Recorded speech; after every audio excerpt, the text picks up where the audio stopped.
សងសិតលួចស្នេហ៍អូនតែម្នាក់ឯងទ្រង់អើយចំបែងមិនដឹងជាថ្លែងប្រាប់អ្នកណាលួងចិត្តខ្លួនឯងស្រមៃថា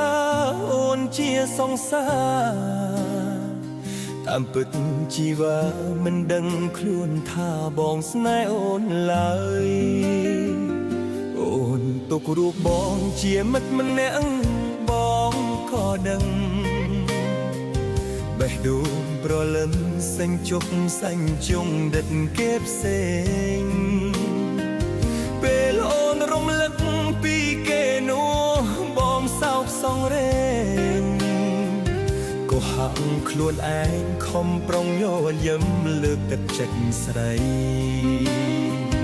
ទោះបីដឹងថាឈឺផ្សាប៉ុណ្ណាក៏ស៊ូទ្រាំ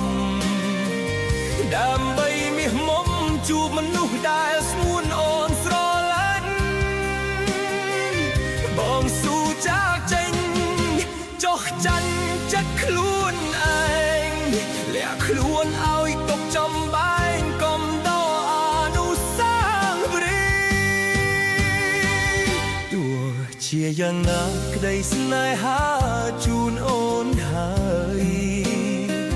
ជូនពរត្រាំងត្រៃបាក់ក្តីសុខនឹងគេចងសូមអូនគិតថាមានបងម្នាក់នៅស្រណោះហើយជាបុរស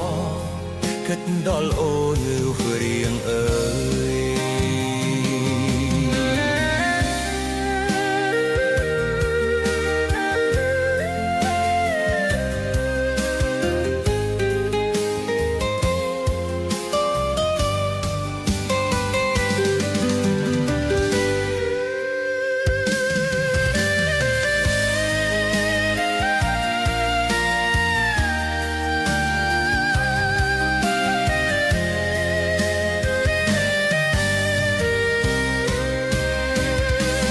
បីដឹងថាឈឺផ្សាប៉ុណ្ណាក៏ស៊ូទ្រាំដើម្បីមាសមុំជួបមនុស្សដែលស្ងួនអូនស្រឡាញ់បងស៊ូចាចេញចុះចាញ់ចិត្តខ្លួនឯងលាក់ខ្លួនឲ្យទុកចំបែងកុំដកអនុស្សាវរីយ៍ទោះជាយ៉ាងណាក្តីស្នេហាជូនអូនហើយជូបត្រាងក្រៃបាក់ក្តីសុខនឹងគេចងសូមអូនគិតថាមានបងម្នាក់នៅស្រណោះហើយជាបុរសគិតដល់អូន